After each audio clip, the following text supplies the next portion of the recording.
Woman was stranded on a deserted island when she suddenly discovered a research station had appeared. This was the first sign of human presence she had seen in months. She immediately rushed over to seek help, but the doors and windows were tightly sealed. Clearly, the place had been abandoned long ago. The woman pried open the door and forced her way inside. To her surprise, the interior was lavishly decorated, and supplies were plentiful. The cupboards held stacks of biscuits, the first delicious food Laura had tasted in months. After eating her fill, she lay down on the sofa and slept. Waking refreshed, she took a bath, then changed into clean clothes. She began exploring the research station. To her astonishment, she managed to start the generator. Unexpectedly, it wasn't broken. After connecting the power, Laura activated the telegraph to send a distress signal. Sadly, there was no response on any channel. The next day, Laura opened a shipping container and discovered a speedboat hidden inside. She dragged the boat out, believing that if any passing ships came by, she could use the speedboat to signal for help. She then returned indoors to eat something, though filled with hope for the future at that moment.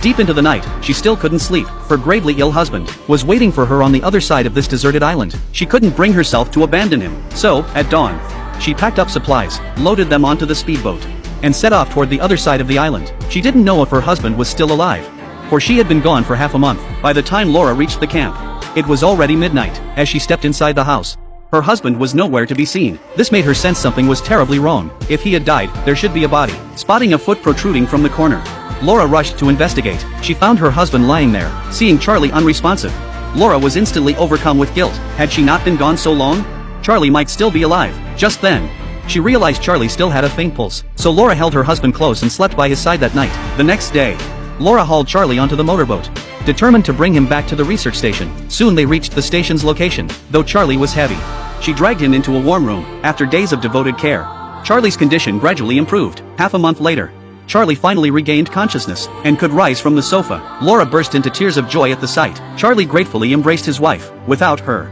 he would have frozen to death long ago. Days passed, and Charlie's recovery progressed steadily. Their life returned to normal. During the day, his wife cooked for him. At night, they slept in each other's arms. Seeing Charlie's beard grow, Laura thoughtfully trimmed it for him. All past separations and betrayals vanished into thin air at that moment. Only gratitude remained. One day while Laura was cooking, she heard the horn of a cruise ship outside. When they saw a research station vessel approaching, they remained remarkably calm. It was their mutual refusal to give up that had granted them this chance at happiness.